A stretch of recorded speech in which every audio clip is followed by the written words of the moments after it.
Picture this.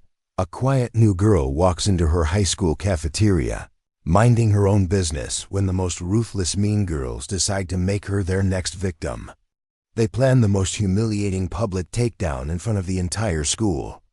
But what they don't realize is that this soft-spoken, transfer student has been training in one of the world's most lethal self-defense systems for 6 years. The moment they try to execute their cruel plan, everything explodes in the most epic reversal you've ever seen. This isn't just about standing up to bullies. This is about a warrior hiding in plain sight, who's about to remind everyone that still waters run deep. Before we jump back in, tell us where you're tuning in from. And if this story touches you, make sure you're subscribed, because tomorrow, I've saved something extra special for you. The mountain air in Millbrook, Colorado carried the crisp promise of autumn as 17-year-old Maya Rodriguez stood outside Riverside Valley High School, clutching the straps of her worn backpack. Moving from Phoenix to this small mountain town felt like landing on an alien planet. Where Arizona had been all desert heat and sprawling suburbs, Millbrook was pine trees and pickup trucks. Where everyone knew everyone and newcomers stuck out like neon signs in a library. Maya's dark hair was pulled back in a simple ponytail, her clothes deliberately unremarkable, faded jeans, a plain gray hoodie, and sneakers that had seen better days. She'd learned long ago that blending in was safer than standing out. Her mother Elena worked double shifts at the local diner and the hospital to make ends meet after Maya's father deployed overseas again, which meant Maya was mostly on her own to navigate this new social terrain. As she walked through the main entrance, Maya's trained eyes automatically scanned her surroundings, exits, potential threats, crowd density. 6 years of KRAV MAGA training had rewired her brain to assess situations instinctively, though. She kept this awareness carefully hidden behind a facade of teenage awkwardness. Her instructor back in Phoenix, a former Israeli Defense Force soldier named David, had drilled into her that true warriors didn't advertise their skills. They moved through the world quietly, ready but never eager for conflict. The hallways of Riverside Valley High buzzed with the familiar chaos of teenagers navigating their social hierarchies. Maya found her locker and began the methodical process of organizing her few belongings when she noticed the subtle shift in energy around her. Conversations grew quieter, heads turned, and she felt the weight of curious stares. She'd experienced this before. The arrival of the new girl was always entertainment in small towns. Well, what do we have here? The voice carried the kind of artificial sweetness that immediately put Maya on alert. She turned to see a tall, perfectly put-together girl approaching with the confidence of someone who owned every room they entered. This had to be Jessica Stone, whose reputation had somehow reached Maya even before her first day. Student body, president, homecoming queen, destined for an Ivy League school, and according to whispered conversations Maya had overheard, someone who didn't appreciate threats to her carefully maintained social order. Jessica's blonde hair fell in beach waves that probably took an hour each morning to achieve, and her outfit looked like it came straight from a teen magazine. Designer jeans, a cashmere sweater, and boots that cost more than Maya's entire wardrobe. Behind her stood her loyal crew, Brianna Walsh, whose phone seemed permanently attached to her hand as she documented every moment for social media, Tyler Brooks, who served as Jessica's attack dog with his cruel sense of humor, and Madison Kim, whose main qualification seemed to be agreeing with everything Jessica said. "I'm Jessica," she said, extending a manicured hand with a smile that didn't reach her eyes. "Student body president and basically your go-to person for everything important around here." Maya shook the offered hand briefly, immediately noting the way Jessica's grip lingered a moment too long, like she was testing something. "Maya Rodriguez," she replied simply, her voice steady but not inviting further conversation. "Rodriguez," Jessica repeated, drawing out each syllable. "That's exotic. Where are you from originally?" The question carried layers Maya recognized. the subtle probing for otherness, the establishment of insider versus outsider status. "Phoenix," Maya answered, turning back to her locker. "Phoenix." Tyler jumped in with exaggerated enthusiasm. "So you're used to all that heat, huh? This Colorado weather must be quite a shock. Hope you brought some warmer clothes. Though I guess not everyone can afford mountain gear." His comment drew snickers from Brianna and Madison, while Jessica maintained her perfect smile. Maya closed her locker carefully, her movements controlled, despite the familiar tightness in her chest that came with being targeted. "I'm managing." "Fine, thanks." "Of course you are," Jessica said smoothly. "I'm sure you'll find your place here eventually. Some people just take longer to fit in." The words were chosen precisely, carrying both dismissal and threat. "Come on, guys. We have important things to discuss." As they walked away, Maya heard Brianna's voice. "Did you see those shoes? Walmart special?" Their laughter echoed down the hallway, and Maya felt the familiar burn of humiliation, mixed with something darker, the warrior instinct that David had taught her to control. She took a deep breath, centering herself the way she'd been trained. Maya had survived worse than high school mean girls. When she was 11, a man had tried to grab her outside a grocery store in Phoenix. Her screams had scared him off, but the incident had shaken her family deeply. That's when Elena, despite their tight budget, had enrolled Maya in self-defense classes. What started as basic safety training had evolved into serious martial arts study when Maya discovered she had both natural talent and deep passion for the discipline. KRAV MAGA wasn't like the martial arts in movies. It was practical, brutal, and designed for real-world survival. David had taught her that every technique served a purpose, to neutralize threats as quickly and efficiently as possible. But he'd also emphasized the mental discipline required, knowing when to fight and when to walk away, understanding that true strength came from restraint as much as from skill. Over the next few weeks, Maya fell into the rhythm of her new school. Her classes were manageable, though she kept to herself and spoke only when called upon. She found one potential friend in Alex Chen, a junior who worked on the school theater productions and seemed genuinely kind. Alex was one of those kids who existed happily on the periphery of high school social circles, not popular enough to be a target, but creative and confident enough to carve out his own space. "You know they're watching you, right?" Alex said, one day as they ate lunch together at a corner table in the cafeteria. He nodded toward Jessica's table, where the ruling clique held court near the windows. "Preparing and narrating this story took us a lot of time, so if you are enjoying it, subscribe to our channel. It means a lot to us. Now back to the story." "I figured," Maya replied, keeping her voice neutral. She'd been aware of the surveillance for days, the way conversations stopped when she passed, the not-so-subtle phone cameras pointed in her direction, the feeling of being evaluated and found wanting. "Jessica's not used to people ignoring her," Alex explained. "Most new kids either try desperately to get into her group or they're obviously intimidated. You're doing neither, which confuses her. And when Jessica's confused, she gets mean." Maya appreciated the warning, but she'd already reached the same conclusion. Jessica Stone was a predator who fed on social dominance, and Maya's indifference to the established hierarchy was both a puzzle and a threat. The question wasn't whether Jessica would escalate, it was when and how. The answer came during Spirit Week, Riverside Valley High's biggest event before homecoming. The entire school participated in themed days, competitions, and culminating pep rally that drew parents and community members. Jessica, as student body president, was essentially the master of ceremonies, which gave her significant power over who got spotlight and who got humiliated. Maya tried to keep her head down during the week's festivities, but avoiding attention became impossible when Jessica announced a special new student spotlight. During Friday's pep rally, "We want to make sure our newest Riverside Valley Rams feel welcomed," Jessica announced over the intercom. "So Maya Rodriguez, make sure you're in the gym Friday afternoon. We've got something special planned just for you."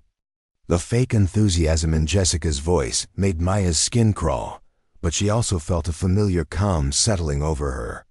She recognized the feeling from sparring sessions, the moment when you realized your opponent was about to make their move, and you could finally stop waiting and start reacting. Alex found her after the announcement, his face creased with worry. "Maya, you can't go to that pep rally. Whatever Jessica has planned, it's not going to be good. She's been working on something with Brianna and Tyler all week, and they keep laughing about teaching the new girl some humility." "I have to go," Maya said simply. "If I don't show up, it'll just make things worse." "But you don't understand how these things work here," Alex insisted. "Jessica has connections everywhere. Teachers, parents, even the principal loves her because she makes the school look good. Whatever she does to you, she finds a way to make it look like harmless fun or even like you deserved it." Maya looked at her friend's genuinely concerned face and felt a warmth she hadn't experienced since leaving Phoenix. Alex was trying to protect her, which meant more than he probably realized. But he didn't understand that Maya Rodriguez wasn't just another victim waiting to happen. That evening, Maya sat in her sparse bedroom, still surrounded by unpacked boxes that served as constant reminders of her unsettled life. Her mother was working the night shift at the hospital, which meant Maya was alone with her thoughts and the weight of tomorrow's confrontation. She opened the box containing her training gear, hand wraps, focus mitts, and the worn journal, where she'd recorded techniques and philosophical lessons from David. His voice echoed in her memory. "KRAV MAGA isn't about winning fights, Maya. It's about surviving them. But more importantly, it's about having the confidence to walk through the world without fear. When you know you can protect yourself, you don't have to prove it to anyone else." Maya had always followed that philosophy. She'd never used her training outside the gym, never even mentioned it to classmates or casual friends. Her skills were a private strength, something that belonged to her alone. But tomorrow would test whether she could maintain that restraint when facing public humiliation designed to break her spirit. She pulled out her phone and scrolled through the messages from numbers she didn't recognize, anonymous texts that had started appearing after Jessica's announcement. "Can't wait to see you make a fool of yourself tomorrow. Hope you're ready to be famous for all the wrong reasons. Maybe after tomorrow you'll learn your place."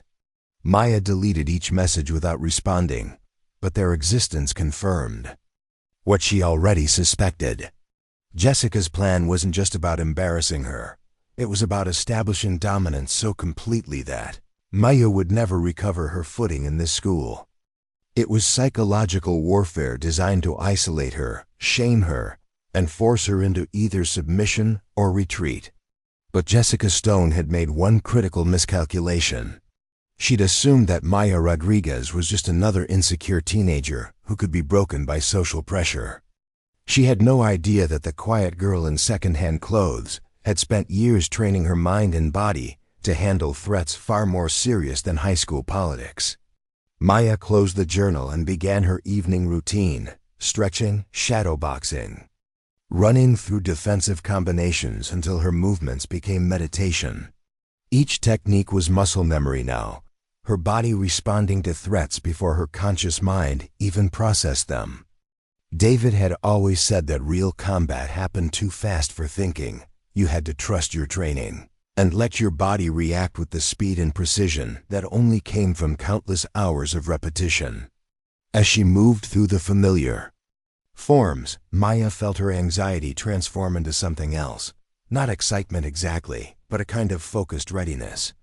Tomorrow, Jessica would spring whatever trap she'd prepared, expecting to watch Maya crumble under public scrutiny.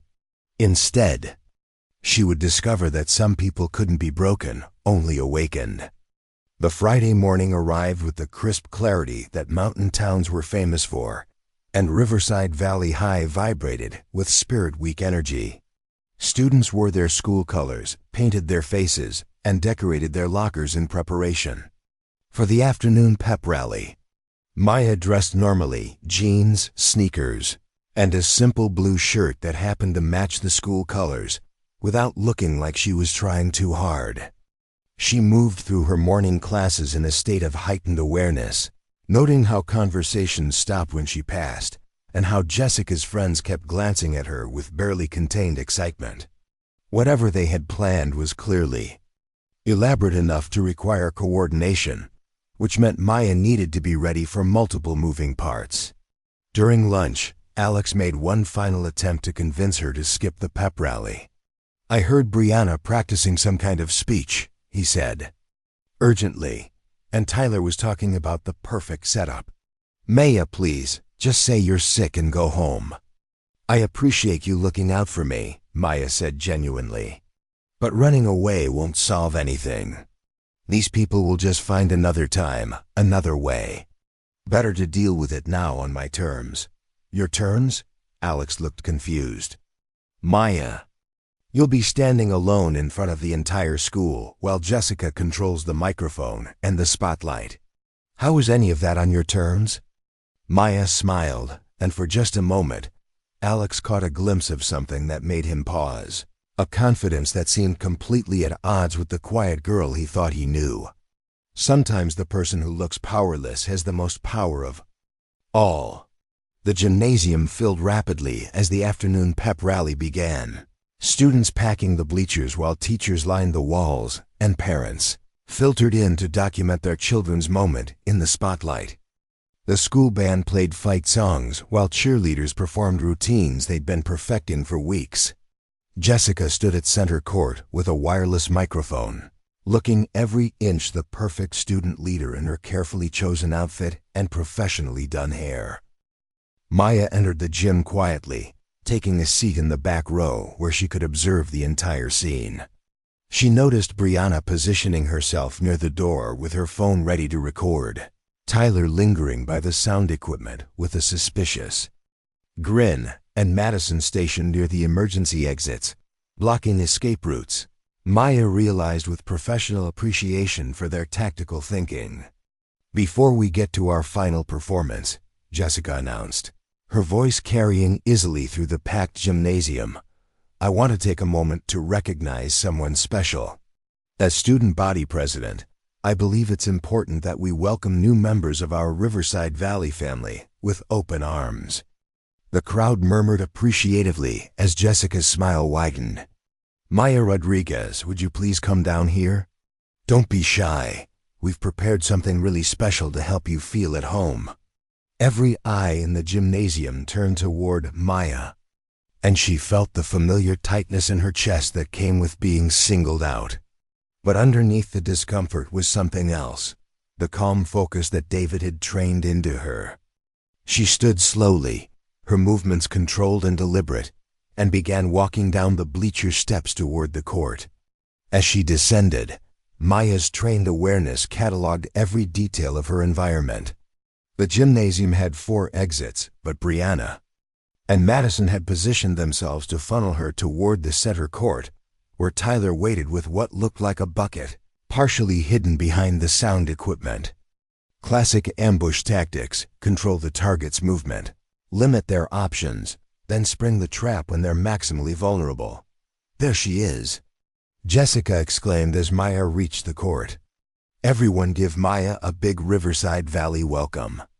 The crowd applauded politely, though Maya could hear the underlying tension that suggested most people sensed something was off about this supposedly spontaneous tribute. "Maya," Jessica continued, moving closer with predatory grace, "I know.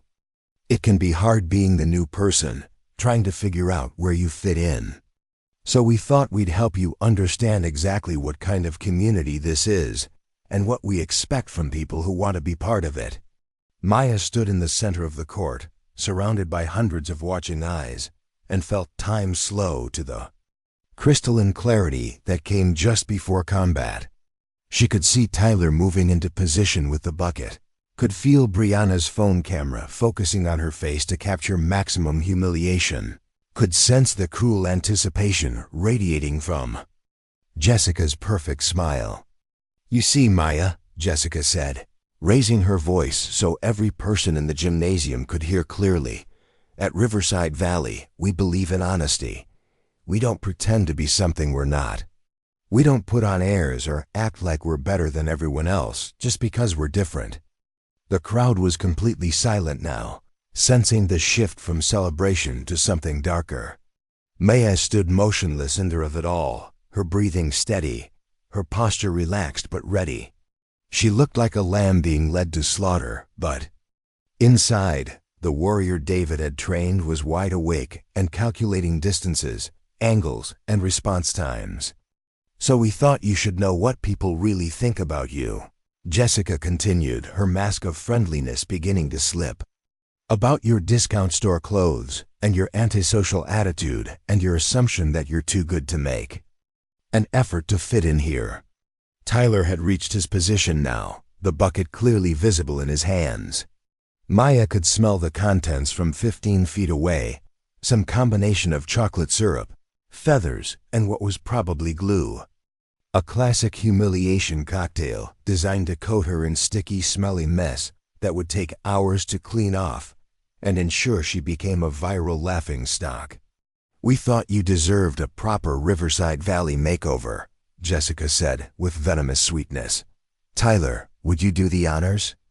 This was the moment they expected Maya to break, to realize she was trapped, to beg for mercy, to cry or run, or react with the helpless panic of a typical victim. Instead, Maya Rodriguez smiled. It wasn't a friendly smile or a nervous smile, or even a defiant smile. It was the smile of someone who had been waiting patiently for their opponent to commit to an attack so they could respond with devastating precision. Tyler raised the bucket, his grin widening as he prepared to dump the contents over Maya's head, and she moved. 6 years of training compressed into a single fluid motion. Maya shifted her weight, dropped into a defensive stance, and caught Tyler's wrist as he brought the bucket down.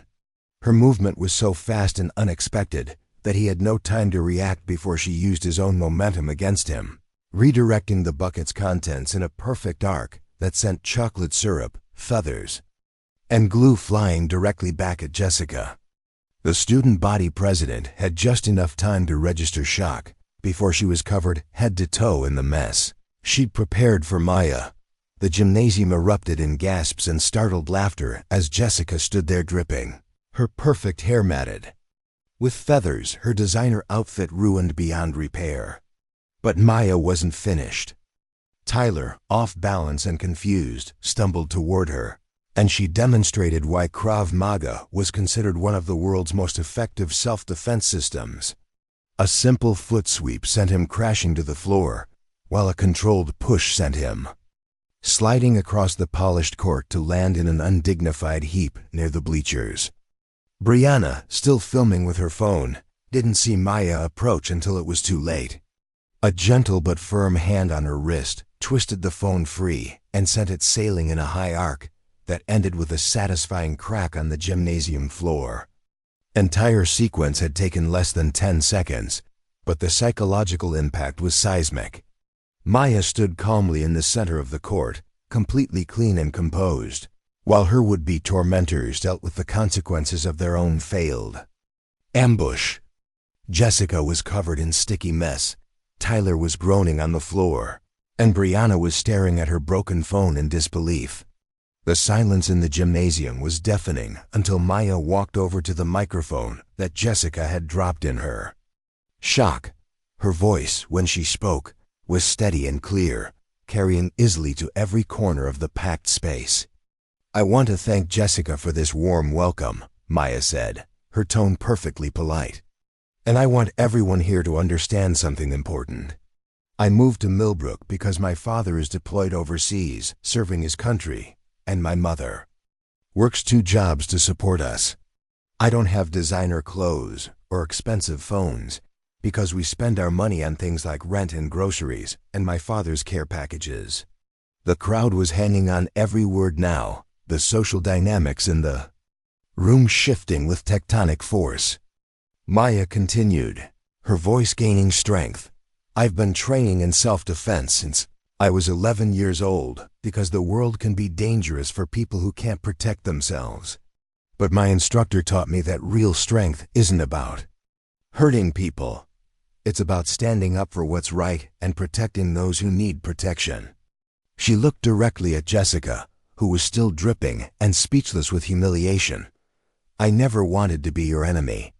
I just wanted to go to school, get good grades, and maybe make a friend or two. But if someone tries to hurt me or anyone else I care about, they're going to discover that quiet doesn't mean weak. Maya set the microphone down gently and walked toward the exit, the crowd parting before her like she was royalty. As she reached the door, she turned back one final time. Oh, and Jessica? Next time you want to welcome someone new, maybe try just saying hello. The gymnasium exploded into chaos as Maya disappeared into the hallway, leaving behind a completely transformed social landscape where the former queen lay dethroned and a new legend was born.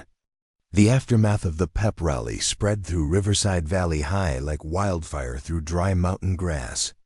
Within minutes, dozens of cell phone videos were circulating on social media, each capturing a different angle of Maya's spectacular defense and Jessica's humiliating downfall. The hashtag new girl fights back was trending locally before the final bell rang, and by evening, the footage had reached students at neighboring schools across the valley. Maya walked home through the quiet streets of Millbrook, her backpack slung over one shoulder, trying to process what had just happened. The adrenaline was beginning to fade, leaving behind a mixture of satisfaction and uncertainty about what Monday would bring. She'd defended herself successfully, but she'd also just declared war on the most powerful clique in school. In her experience, bullies rarely accepted defeat gracefully. Her small apartment felt especially empty when she arrived home. Elena wouldn't be back from her double shift until after midnight, which meant Maya had hours alone with her thoughts and the growing notification count on her phone. She'd gained 47 followers on Instagram in the past 2 hours, most of them classmates who had never acknowledged her existence before today. The attention felt surreal and vaguely uncomfortable. Maya changed into comfortable clothes and made herself a simple dinner, moving through her routine while her mind replayed every moment of the confrontation. David had always emphasized the importance of post-incident analysis. What had worked? What could have been done differently? Was there any way to have avoided the conflict entirely while still maintaining her dignity and safety? The truth was, she felt proud of how she'd handled the situation. Her response had been measured, effective, and stopped the immediate threat, without causing serious injury to anyone. Tyler would have a bruised ego and probably some sore ribs, but nothing that required medical attention. Jessica's humiliation was entirely self-inflicted, the natural consequence of her own cruel plan. Backfiring. Maya had used exactly the amount of force necessary to neutralize the threat and send a clear message that she wasn't an easy target. Her phone buzzed with a text from Alex. "Maya, are you okay? That was absolutely incredible. Half the school is calling you a legend and the other half is terrified of you." Jessica left in her parents' car covered in a blanket. "Tyler's telling everyone he slipped on something wet. Can we talk tomorrow?" Maya smiled as she typed back, "I'm fine. Thanks for being a good friend. See you Monday." She appreciated Alex's concern and support, but she also needed time to think about how dramatically her life had just changed. The quiet anonymity she'd worked to maintain was gone forever. Now she was the girl who'd taken down Jessica Stone in front of the entire school. As evening settled over the mountain town, Maya found herself missing her father more acutely than usual. Staff Sergeant Carlos Rodriguez would have understood exactly what she was feeling right now.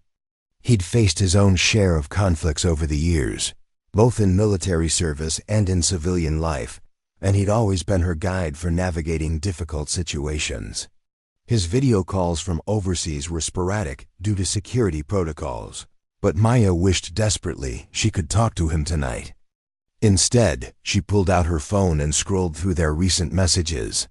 His last text, sent 3 days ago, read, "Remember, Mia, strength isn't about being the biggest or the loudest. It's about knowing who you are and standing up for what's right. Your mom tells me you're adjusting well to the new school. I'm proud of you for handling a difficult transition with grace." Maya wondered what he'd think about her handling of today's situation. Would he be proud of how she'd defended herself, or concerned that she'd escalated a social conflict into something physical? Carlos had always taught her that fighting should be a last resort, but he'd also made sure she knew how to fight effectively when retreat wasn't an option. Her reflection was interrupted by a knock at the door. Maya approached cautiously, checking the peephole before opening. She was surprised to see Coach Williams, the gym teacher who'd supervised many of the Spirit Week activities. He was a tall, solidly built man in his 40s with graying hair and the weathered hands of someone who'd worked outdoors for years before becoming an educator. "Maya Rodriguez?" he said when she opened the door. "I'm Coach Williams. I was hoping we could talk for a few minutes, if you have time." Maya invited him in, curious about what could have brought a teacher to her apartment on a Friday evening. Coach Williams declined her offer of something to drink and settled into the small living room's only armchair, his expression serious but not unfriendly. "I wanted to check on you after what happened today," he began. "That was quite a situation you found yourself in, and I wanted to make sure you're handling it okay." "I'm fine," Maya replied carefully. "Is there going to be trouble?" "I was defending myself from what was clearly a planned attack." Coach Williams held up a hand. "You're not in trouble, Maya. What Jessica and her friends did today was completely inappropriate, and Principal Martinez agrees. In fact, Jessica's facing suspension and possible removal from student government. The administration takes bullying very seriously, especially when it's planned and public like this was." Maya felt a wave of relief she hadn't expected. She'd been prepared to face disciplinary action for her response, even though she'd acted in clear self-defense. "Thank you for letting me know. I was worried there might be consequences. The only reason I'm here," Coach Williams continued, "is because of how you handled yourself out there. Maya, I've been teaching for 22 years, and I've never seen a high school student move like that. That wasn't just instinct or luck. You've had serious training." Maya considered her response carefully. She'd spent years keeping her martial arts background private, but today's events had made secrecy impossible. "I've been studying self-defense since I was 11. My father thought it was important." "What style?" Coach Williams asked, leaning forward with genuine interest. "KRAV MAGA primarily. Some boxing and judo as well." Coach Williams whistled softly. "KRAV MAGA, that explains a lot. Most people think of it as military training, which technically it is." "Your father's in the service? Army. He's deployed right now." Maya's voice carried the quiet pride she always felt when talking about Carlos. "That makes sense. Listen, Maya, the reason I'm here is because I coach our school's self-defense club. It's small right now, just 8 students, but we meet twice a week after school. I think you might be interested, and honestly, I think the other students could learn a lot from someone with your background." Maya was intrigued, despite herself. "What do you teach?" "Basic self-defense, mostly. Some karate, some practical techniques for staying safe. But I'll be honest with you, I'm a former college wrestler, not a martial arts expert. I started the club because I believe every student should know how to protect themselves, but my knowledge is limited. Someone with your training could really help elevate what we're doing." The idea appealed to Maya more than she'd expected. Teaching was something David had always encouraged among his advanced students. He believed that sharing knowledge not only helped others, but deepened your own understanding of the art. "I'd be interested in checking it out. When do you meet?" Tuesdays and Thursdays, right after school in the wrestling room. But Maya, I want to be clear about something. What happened today is going to follow you for a while. Some people are going to see you as a hero, others as someone to be afraid of. There might be students who want to test themselves against you. Prove they're tougher than Jessica's crew. You need to be prepared for that. Maya nodded, understanding the warning. She'd considered the same possibility. I don't look for fights, coach, but I won't back down from them either if someone else starts something. That's exactly the attitude I hoped you'd have. One more thing. I've already spoken with Principal Martinez about this, and we're both in agreement. If anyone else tries to mess with you or any other student in a way that makes you feel threatened, you have our full support to defend yourself. We don't want students living in fear, and we don't want predators thinking they can get away with targeting people they see as vulnerable. After Coach Williams left, Maya felt a cautious optimism about her immediate future. Having the administration's explicit support removed a major source of anxiety, and the prospect of joining the self-defense club offered a positive outlet for her skills and a chance to help others. She spent the weekend in relative quiet, catching up on homework and helping her mother with household tasks when Elena wasn't working. Her mom had heard about Friday's incident through the hospital grapevine.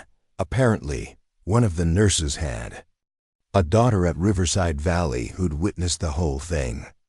Elena's reaction had been typically practical, pride in Maya's ability to defend herself, concern about potential retaliation, and a stern reminder that fighting should always be a last resort. Your father would be proud of how you handled yourself, Elena said as they folded laundry together on Sunday afternoon. But he'd also remind you that having the ability to hurt people means you have a responsibility to be careful about when and how you use it. I know, Mom. I tried to avoid the whole situation, but they didn't give me much choice. I'm not criticizing you, Mia. You did what you had to do. I'm just saying that people are going to see you differently now. Some will respect you, others will fear you, and some will want to challenge you. You need to be ready for all of that. Maya understood her mother's concerns. Elena had grown up in a rough neighborhood where reputation could be both protection and burden. Being known as someone who couldn't be messed with kept most trouble away, but it also attracted the attention of people who wanted to prove themselves by taking you down. Monday morning arrived with the crisp clarity that mountain autumns were famous for, and Maya approached Riverside Valley High with a mixture of curiosity and caution. She'd chosen her outfit carefully: jeans, sneakers, and a simple green sweater. That looked normal but allowed for full range of movement if needed. Her backpack was lighter than usual, containing only essential books and supplies that wouldn't weigh her down if she needed to move quickly. The change in atmosphere was immediately apparent. As Maya walked through the main entrance, conversations stopped and heads turned, but the quality of attention was completely different from her first weeks at the school. Instead of dismissive curiosity, she sensed a combination of respect, wariness, and fascination. Students who had never acknowledged her existence before nodded politely as she passed. Others maintained careful distance, as if they weren't sure what might set her off. Maya found Alex waiting at her locker, practically vibrating with excitement. "You are officially the most famous person in school," he announced without preamble. "The video of you dumping that bucket back on Jessica has been shared over 3,000 times. Someone made a slow-motion compilation set to music. There's a group of sophomores calling you the Avenger. This is incredible." "It's a little overwhelming," Maya admitted as she opened her locker. "I just want things to get back to normal." "Normal?" Alex laughed. "Maya, you just redefined normal. For this entire school, Jessica Stone was untouchable for 4 years, and you took her down in front of everyone. Nothing's ever going to be normal again." As if summoned by their conversation, Maya spotted Jessica approaching down the hallway. The former queen bee looked like a shadow of her previous self. Her usually perfect hair was pulled back in a simple ponytail. Her outfit was subdued rather than attention-grabbing, and her typical confident stride had been replaced by something much more hesitant. The small entourage that usually surrounded her was nowhere to be seen. Jessica stopped a few feet away from Maya's locker, her hands clasped nervously in front of her. "Maya, could I talk to you for a minute?" Maya closed her locker and turned to face her former tormentor, noting the way other students in the hallway had suddenly found reasons to linger nearby. Whatever Jessica had to say was going to become public knowledge within minutes. "Sure, I wanted to apologize," Jessica said, her voice lacking its usual commanding tone. "What I did on Friday was completely out of line. The whole thing was my idea, and Tyler and Brianna were just following my lead. You didn't deserve that, and I'm sorry." Maya studied Jessica's face, looking for signs of deception or calculation.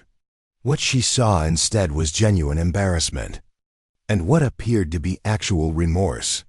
"Why?" Maya asked simply. "Why did I do it, or why am I apologizing?" "Both." Jessica took a deep breath. "I did it because you threatened me. Not physically, obviously, but you came into my school and just existed without caring about the rules. You didn't try to impress me or follow me around like most new students. You acted like I didn't matter, and that scared me because if you could ignore me, maybe other people would start ignoring me too." The honesty was unexpected and more perceptive than Maya would have given Jessica credit for. "And the apology?" "Because I spent the entire weekend thinking about what my life is going to look like now. My parents are furious. The college I wanted to attend is reconsidering my acceptance, and half the student body thinks I'm a joke. But mostly because I realized that you could have hurt me on Friday, really hurt me, and you chose not to. You could have made me look even worse, but you didn't. That says something about who you are as a person." Maya considered her response carefully. She could sense the weight of watching eyes and listening ears around them, understanding that her reaction would set the tone for future interactions, not just with Jessica, but with the entire school. "I accept your apology," she said finally. "But Jessica, if you ever try something like that again with me or anyone else, you'll discover that I'm not always so restrained." Jessica nodded quickly.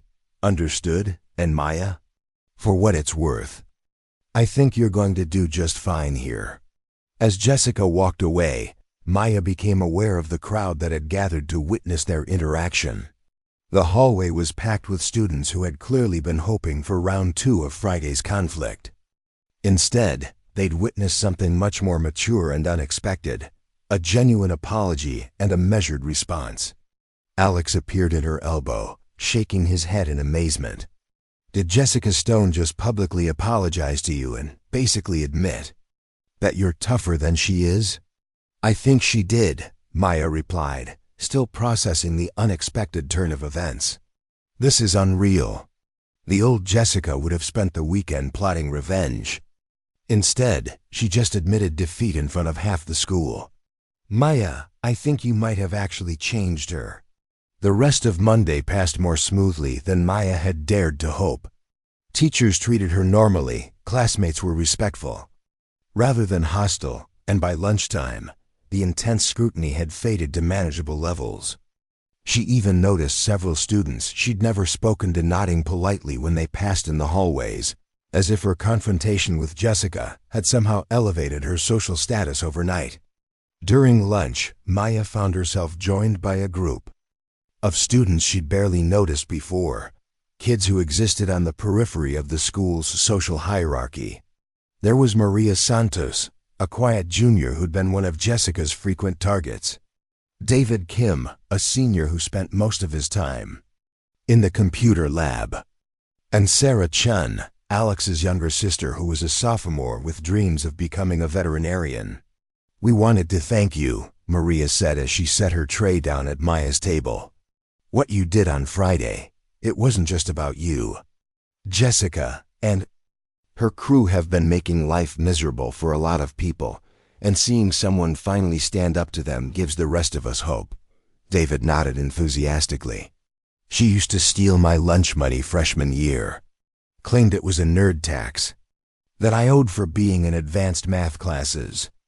I never told anyone because I was afraid it would just make things worse. It's like you freed us from some kind of spell, Sarah added. Friday proved that Jessica isn't invincible, that someone could stand up to her without getting destroyed. I think a lot of people are going to be braver now. Maya felt a warmth spreading through her chest that had nothing to do with the cafeteria's heating system. She'd acted primarily in self-defense on Friday, but apparently her actions had resonated with others who'd felt powerless in the face of systematic bullying. The responsibility of that realization was both humbling and motivating. Tuesday brought Maya's first self-defense club meeting, and she approached the wrestling room after school with genuine curiosity about what she'd find. Coach Williams had mentioned 8 students, and Maya was interested to see who had joined and what their skill levels might be. The wrestling room was smaller than the main gymnasium, but well equipped with mats, mirrors, and basic training equipment. 7 students were already present when Maya arrived, ranging from freshmen to seniors and representing a diverse cross-section of the school's population. Coach Williams made introductions, and Maya was pleasantly surprised by the group's enthusiasm and seriousness about learning. Maya is going to be joining us, Coach Williams announced, and she brings a level of training that frankly puts the rest of us to shame.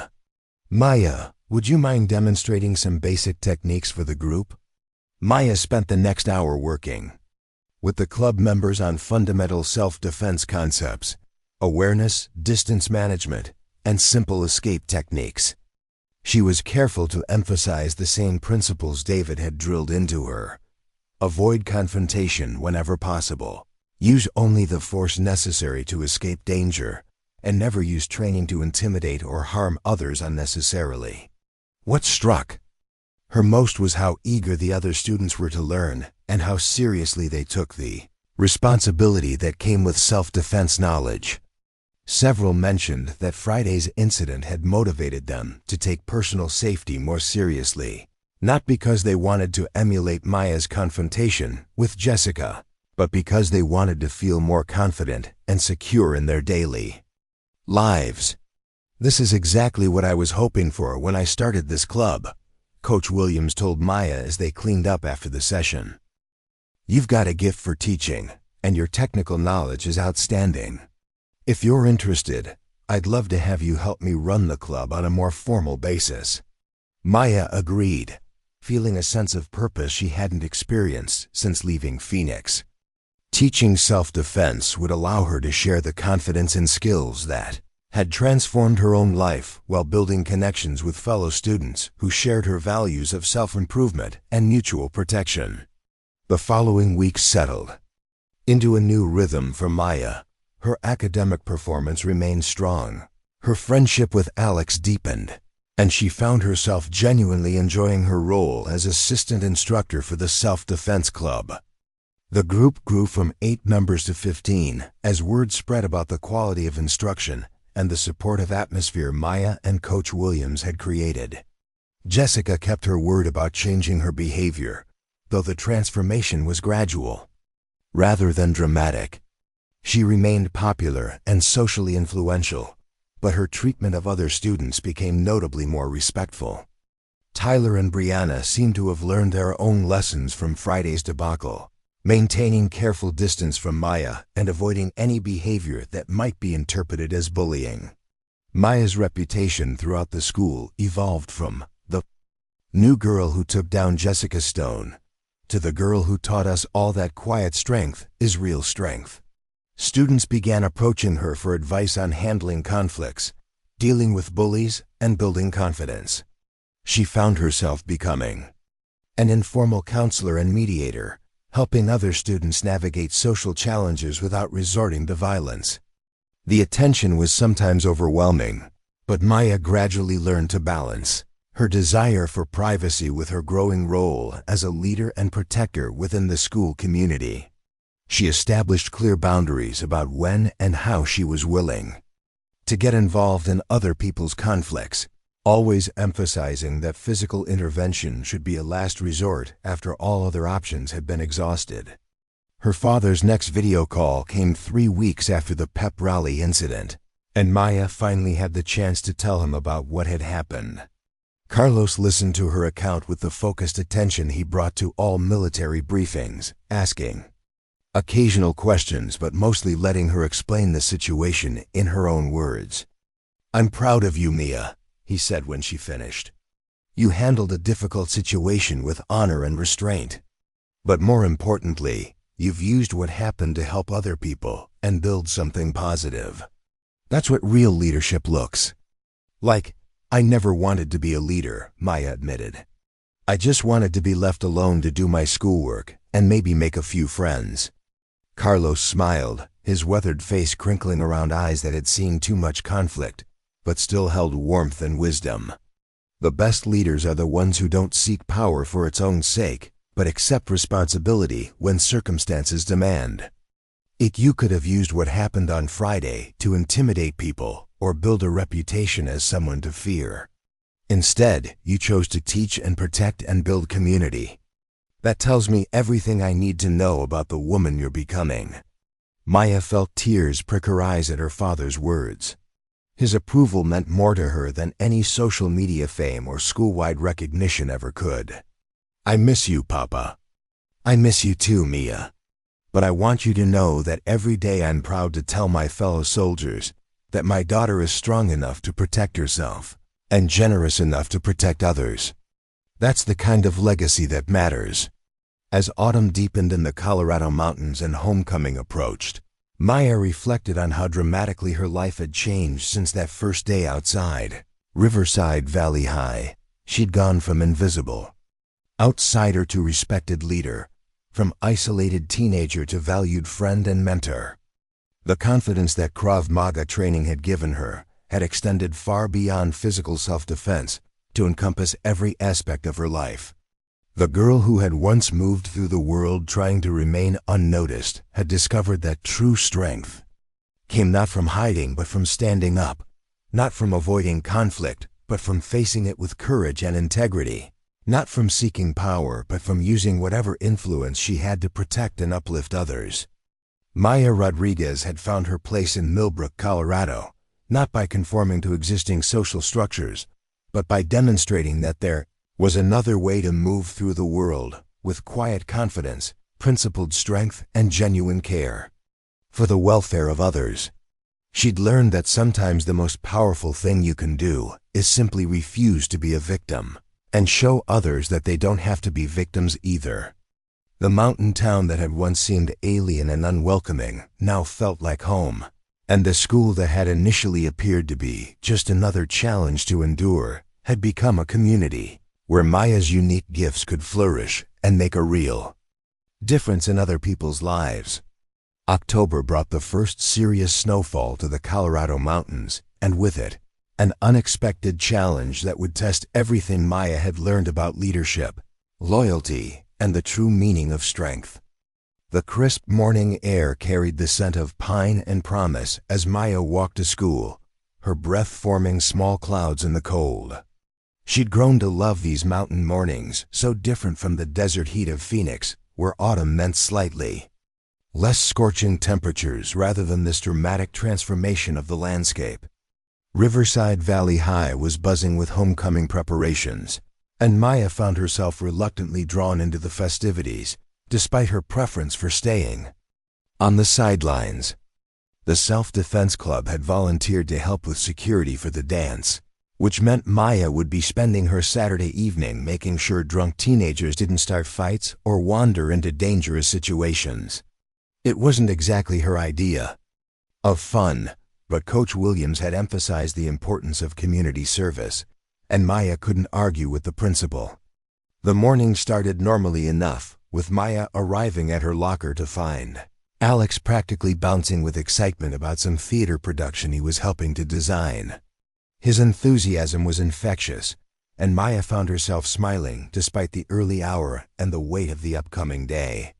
Their friendship had deepened over the week since the pep rally incident, built on mutual respect and Alex's genuine appreciation for Maya's unique perspective on school politics and social dynamics. "You should see the set pieces we're building for the winter play," Alex was saying as Maya organized her books.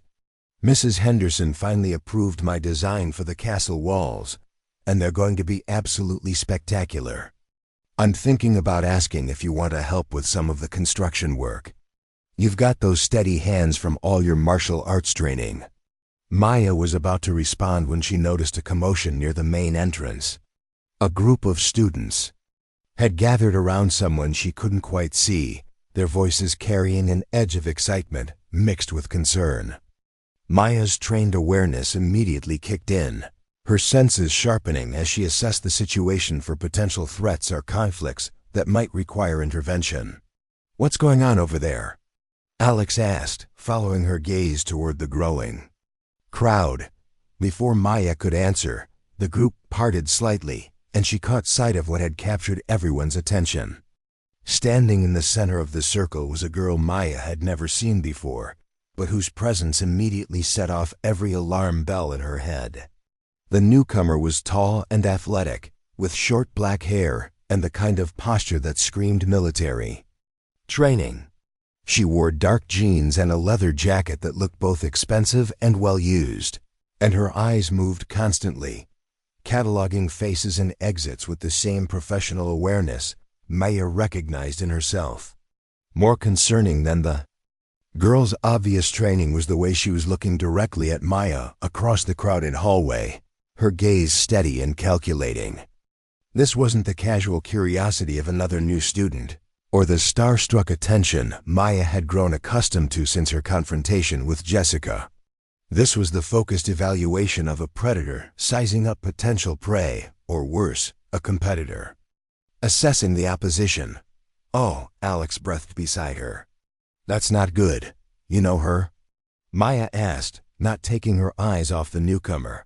"Not personally, but I know who she is. That's Raven Martinez. She went to Valley Ridge High until last month, about 30 miles east of here.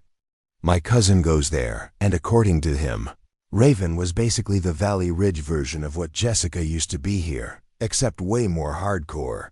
She didn't just rule the social scene, she physically dominated it." Maya felt a chill that had nothing to do with the October weather. "What do you mean, physically dominated?" "I mean she put 3 kids in the hospital over the past 2 years. Always claimed it was self-defense.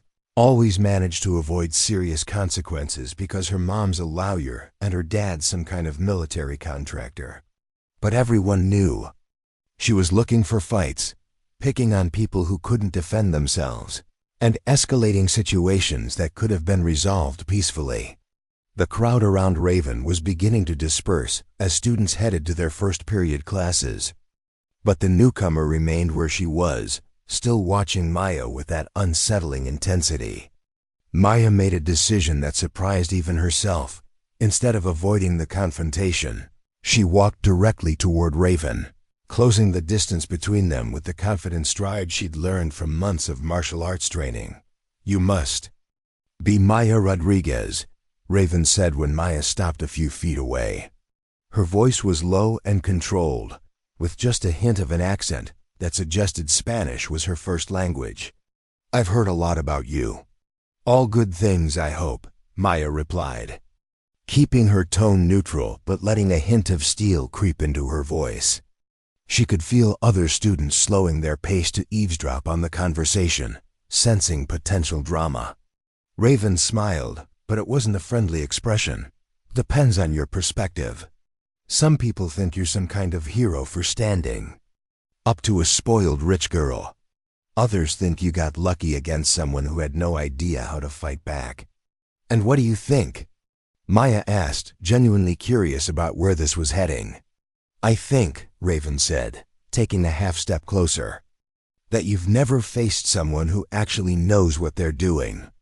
I think you've gotten a reputation based on one incident with an amateur, and now everyone's treating you like you're some kind of warrior princess." Maya felt her pulse increase slightly, not with fear but with the familiar sensation of impending Conflict. This was exactly the kind of situation Coach Williams had warned her about. Someone looking to make a reputation by taking down the girl who'd embarrassed Jessica Stone. Are you looking to test that theory? Maybe, Raven replied with a shrug that was too casual to be genuine. But not here, not now. When I prove my point, I want it to be somewhere with a real audience, not just a bunch of sleepy high school kids stumbling to first period. The warning bell rang, and students began moving more urgently toward their classrooms. Maya held Raven's gaze for another moment before nodding slightly. I'll be around if you decide you want to have that conversation. Count on it, Raven said, turning and walking away with the fluid grace of someone who'd spent years training their body for combat. Maya watched her go, already analyzing what she'd observed. Raven moved like a fighter, but more than that. She moved like someone who enjoyed fighting. There was an eagerness in her posture, a hunger for conflict that reminded Maya of the cautionary tales David had shared about martial artists, who'd lost sight of the art's defensive purposes and become addicted to violence and dominance. Alex appeared at her elbow as Maya headed to her first class. That looked intense. What did she want? To let me know she's here and that she's not impressed by my reputation, Maya said simply. Basically, she's challenging me to a fight. Are you going to fight her? Alex asked, worry clear in his voice. Maya considered the question as they walked. 6 months ago, she would have said absolutely not. She would have done everything possible to avoid a confrontation with someone clearly looking for trouble. But her experience at Riverside Valley had changed her perspective on conflict avoidance. Sometimes running away just delayed the inevitable and made the eventual confrontation worse. I don't know yet, she admitted. I need to think about it. The rest of the morning passed in a blur of classes and whispered conversations as word of Raven's arrival and her obvious interest in Maya spread through the school. By lunchtime, the entire student body seemed to know that some kind of showdown was brewing, and Maya found herself the center of more attention than she'd received since the pep rally incident.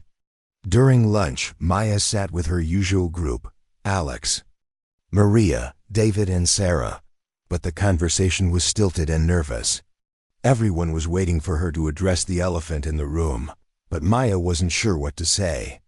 She'd never been in a situation where someone was so blatantly trying to provoke her into a fight, and she wasn't sure how to handle it without either looking weak or escalating to violence unnecessarily.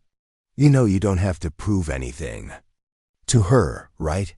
Maria said finally, breaking the uncomfortable silence. Everyone here knows what you're capable of. You don't need to fight some transfer student just because she thinks she's tough.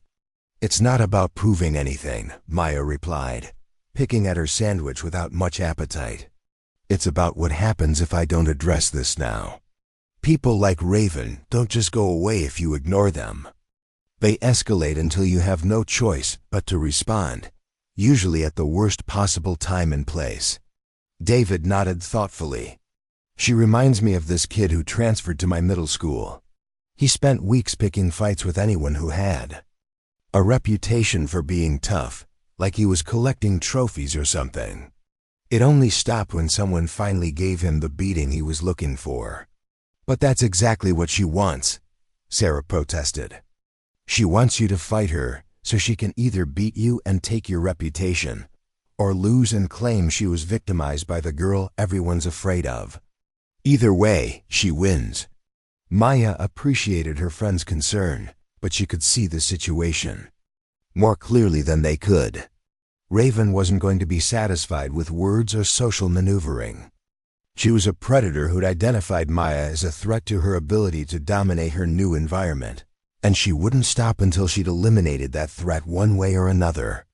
The question wasn't whether they would fight, it was when, where, and under what circumstances.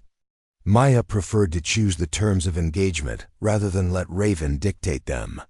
Her phone buzzed with a text from an unknown number, parking lot behind the gym. After school. Let's settle this properly. Maya showed the message to Alex, who immediately looked alarmed.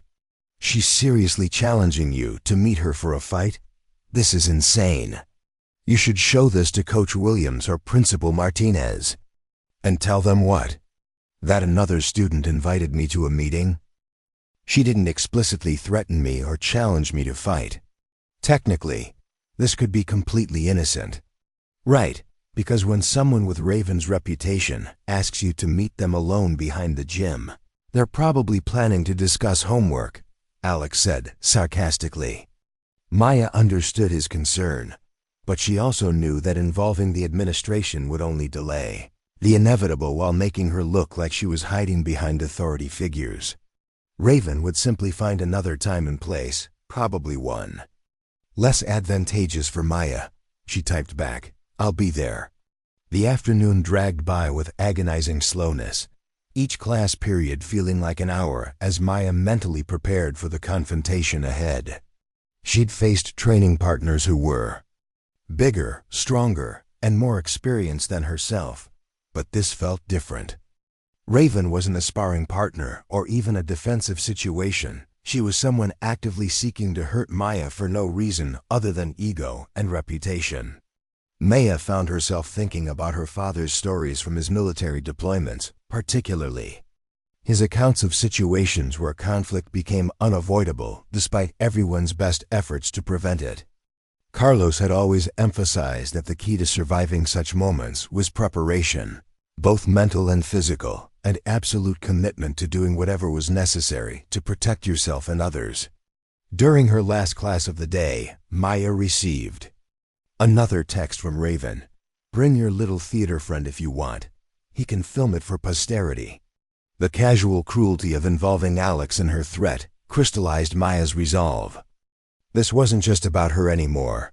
Raven was threatening her friends, trying to use them as weapons against her. That crossed a line that Maya couldn't ignore. After the final bell, Maya gathered her things slowly, giving herself time to center her thoughts and prepare mentally for what was coming. She'd changed into clothes that allowed for maximum mobility, jeans that wouldn't restrict her movement, sneakers with good traction, and a fitted t-shirt that couldn't be easily grabbed. Her backpack contained only essentials, nothing that would weigh her down or provide Raven with improvised weapons. Alex was waiting at her locker, his face creased with worry. "Maya, please don't do this. There has to be another way." "I've thought about it all afternoon," Maya said gently. "She's not going to let this go. If I don't meet her now, she'll just find another time when I'm less prepared or when other people might get hurt. At least this way, it's just between us. What if she's armed? What if she's not alone? What if this is some kind of setup?" Maya had considered all those possibilities. "Then I deal with whatever the situation requires. Alex, I need you to do something for me. Wait 15 minutes after I leave, then go find Coach Williams and tell him what's happening. If I'm not back in the building within 30 minutes, he should come looking for me." 30 minutes? "Maya, how long do you think this is going to take?" "Hopefully about 30 seconds, Maya replied with more confidence than she felt. "But I want backup plans in place, just in case." The walk to the parking lot behind the gym felt longer than usual, though Maya knew it was only a few hundred yards from the main building.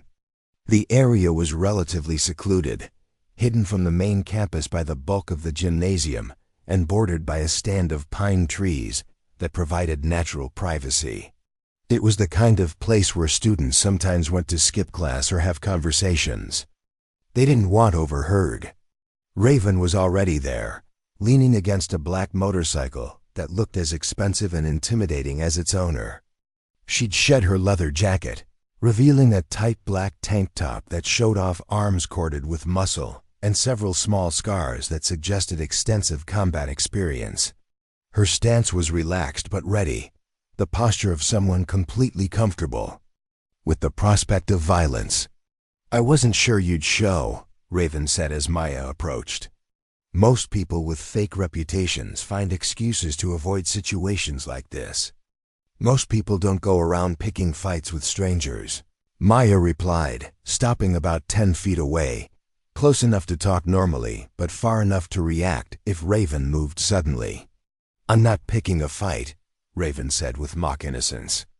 "I'm just curious about whether the famous Maya Rodriguez is as tough as everyone says she is." Word travels fast between schools, especially when someone supposedly takes down the queen bee in front of the whole student body. Maya studied her opponent's body language, noting the slight forward lean that suggested Raven was preparing to attack, the way her weight was distributed on the balls of her feet for maximum mobility, and the casual positioning of her hands that kept them ready to strike or defend. This wasn't someone playing at being tough. This was a trained fighter who knew exactly what she was doing. "What happened at Valley Ridge?" Maya asked, genuinely curious about what had driven Raven to transfer schools. "Why did you really leave?" For the first time, Raven's confident mask slipped slightly. "That's none of your business." "I think it is. You show up at my school, make veiled threats, and challenge me to fight behind the gym like we're in some kind of movie. I think I have a right to know what I'm dealing with." Raven's expression hardened. "Fine, you want to know? I got expelled because some punk thought he could grab me in the hallway like I was his property. I broke his arm and gave him a concussion, and somehow I was the one who got in trouble for it. The administration said I used excessive force, and that I should have just reported it to a teacher." Maya felt a chill of recognition. She understood exactly how that situation would have played out. A girl defending herself against unwanted physical contact, only to be punished for being too effective in her response.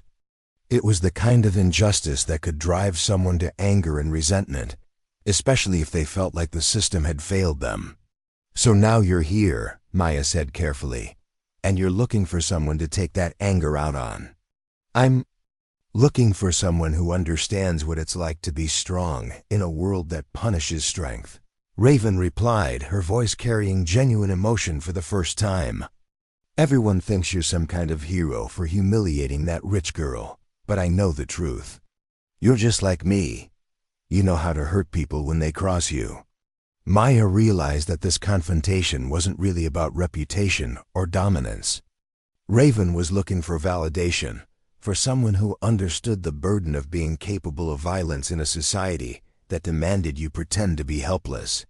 She was reaching out in the only way she knew how, through conflict and challenge. "You're right," Maya said, surprising Raven with her honesty. "I do know how to hurt people. I've been training for 6 years, and I could probably put you in the hospital if I wanted to. But that's not who I choose to be." "Choose?" Raven laughed bitterly. "You think it's a choice?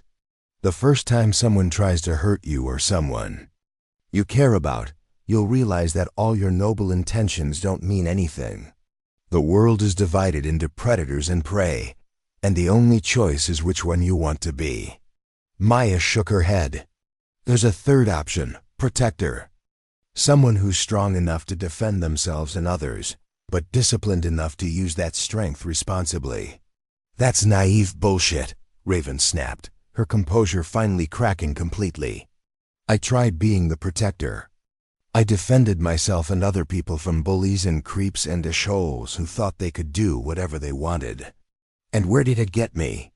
Expelled, transferred, and labeled as a violent troublemaker." The pain in Raven's voice was real, and Maya felt her anger toward the other girl beginning to transform into something more complex, understanding mixed with sympathy. Raven wasn't evil or irredeemably violent. She was someone who'd been failed by the systems that were supposed to protect her, and had concluded that strength without restraint was the only reliable defense against an unjust world. "I'm not going to fight you," Maya said firmly. Raven's expression shifted from surprise to contempt.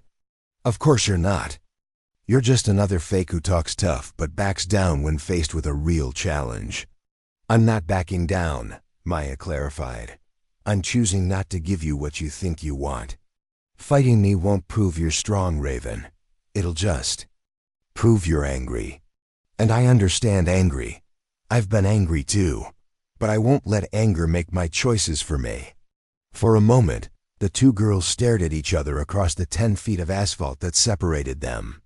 Maya could see the internal struggle playing out on Raven's face, the desire to lash out warring with something deeper, a longing for connection and understanding that she'd probably been suppressing for months. "You don't understand," Raven said finally, her voice barely above a whisper. "You don't know what it's like to be alone with this capability, to know that you could stop the bullies and the predators, but that everyone will hate you for it. To be strong enough to protect people but too dangerous to be trusted." Maya took a step closer, ignoring the tactical disadvantage it created. "You're not alone. And you don't have to be dangerous just because you're capable of violence. There are people here who understand strength and responsibility, who know the difference between protecting and attacking." "Like who?" Raven asked skeptically. "Like Coach Williams, who runs a self-defense program focused on confidence and protection rather than aggression. Like the 15 students who meet twice a week to learn how to defend themselves and others. Like me, if you're willing to try a different approach." Raven studied Maya's face, searching for signs of deception or manipulation. "You're serious? You're actually inviting me to join your little self-defense club instead of fighting me? I'm inviting you to find a better way to channel your skills and your anger. You're obviously well-trained, and you could help teach other students how to protect themselves. But first, you'd need to learn the difference between strength and violence, between confidence and intimidation. And if I say no, if I decide, I'd rather just beat the crap out of you right here and establish my place in this school's hierarchy." Maya smiled, and for the first time since the conversation began, it was completely genuine. "Then you'll discover that I'm a lot harder to beat than you think I am. But more importantly, you'll discover that winning a fight doesn't actually solve any of the problems you're dealing with. It just creates new ones." Raven was quiet for a long moment, her gaze shifting between Maya's face and the ground at her feet. When she finally spoke, her voice carried a vulnerability that hadn't been there before. "I don't know how to be around people without fighting them. It's been so long since I had friends or felt like I belonged anywhere." "Neither did I when I first came here," Maya admitted.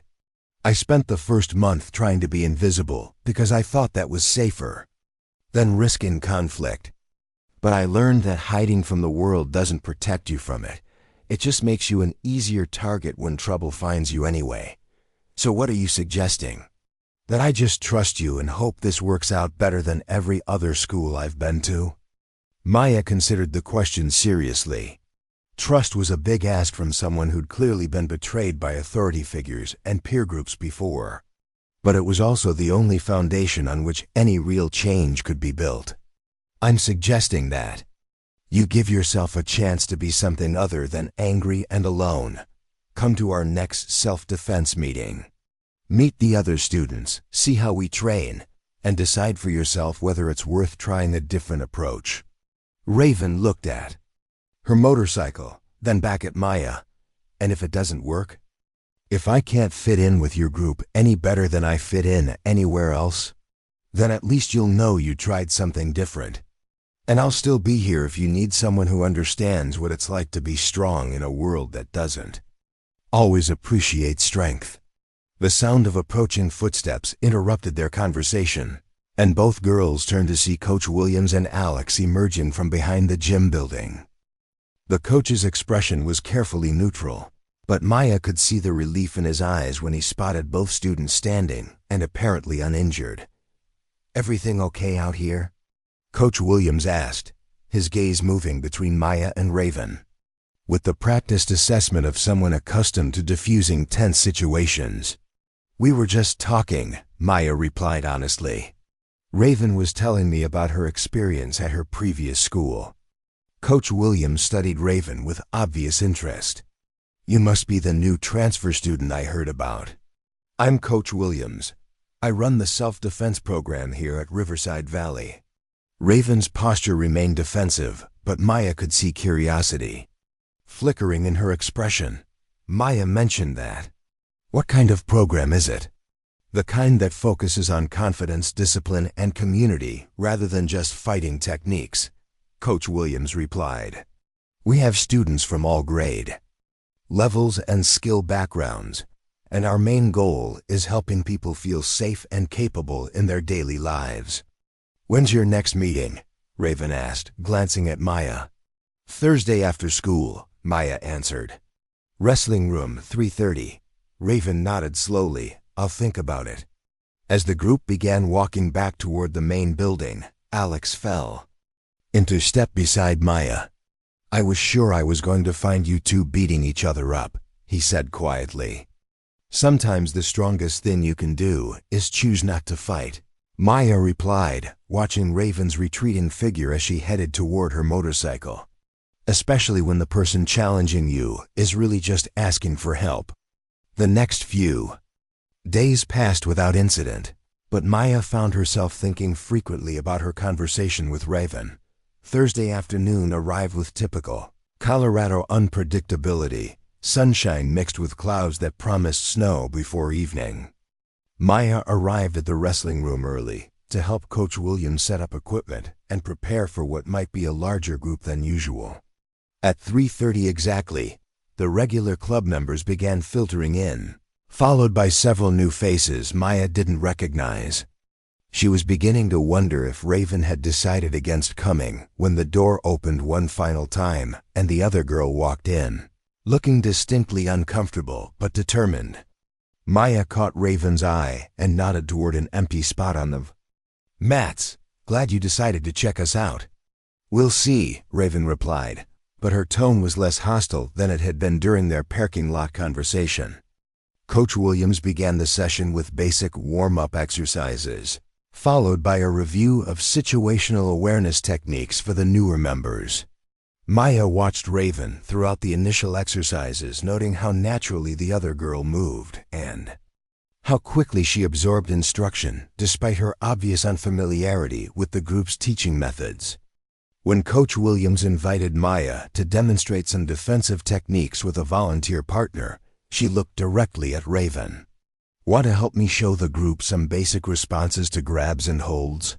Raven hesitated for a moment, then stood and joined Maya in the center of the mat.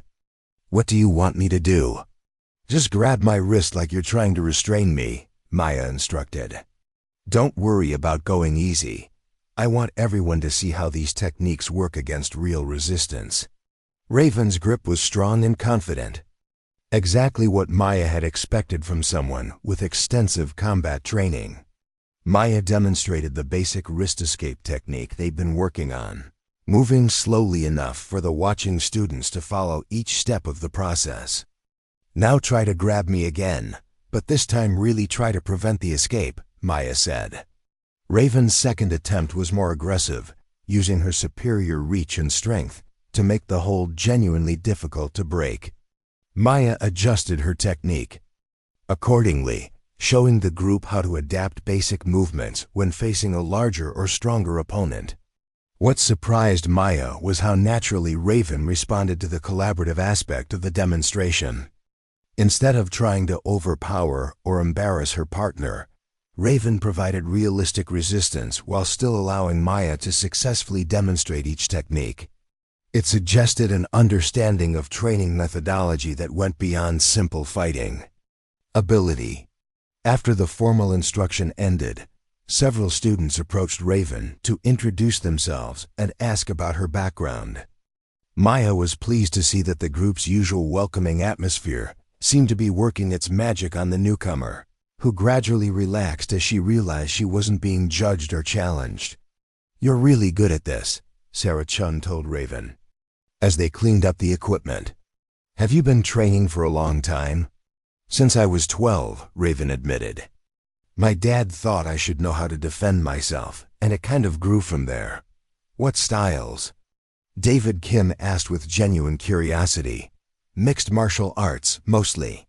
Some boxing, some judo, a little bit of everything. I competed for a while, but I had some attitude problems that made it difficult to find gyms that would work with me. Maya understood exactly what Raven meant by attitude problems.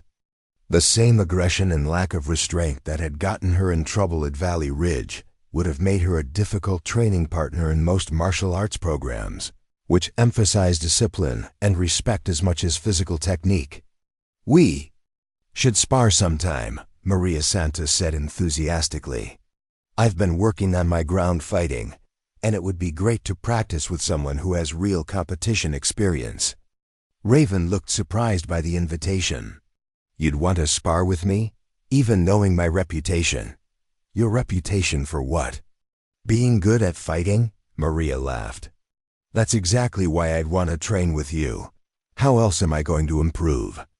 Maya watched the interaction with growing optimism. Raven's aggressive tendencies might actually be an asset in a controlled training environment, where they could be channeled constructively rather than destructively. The key would be helping her understand the difference between training and combat, between challenging yourself to improve and trying to dominate or intimidate others. As the group prepared to leave, Coach Williams approached Raven with a thoughtful expression. "I'd like to talk to you about possibly helping with instruction," he said. "We could use someone with your level of experience, especially for the more advanced techniques." Raven glanced at Maya, who nodded encouragingly. "I'd be interested in that," Raven said carefully. "But I should probably warn you that I don't have the best track record with authority figures." Coach Williams smiled. "Neither did I at your age. The difference is finding people who understand that strength and independence aren't the same thing as disrespect and aggression. I think you might find that our approach is different from what you've experienced before." As the group dispersed, Maya found herself walking out with Raven, who seemed lost in thought. "What did you think?" Maya asked. "It's not what I expected," Raven admitted. "Everyone was nice.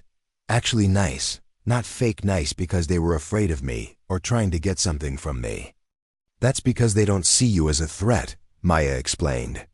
"They see you as someone who might be able to help them become stronger and more confident. It changes the whole dynamic." Raven stopped walking and turned to face Maya directly. "I owe you an apology.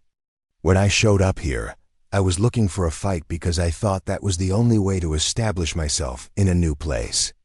I was angry about what happened at my old school, and I wanted to take it out on someone." "I understand angry," Maya said simply. "The question is what you want to do with it now."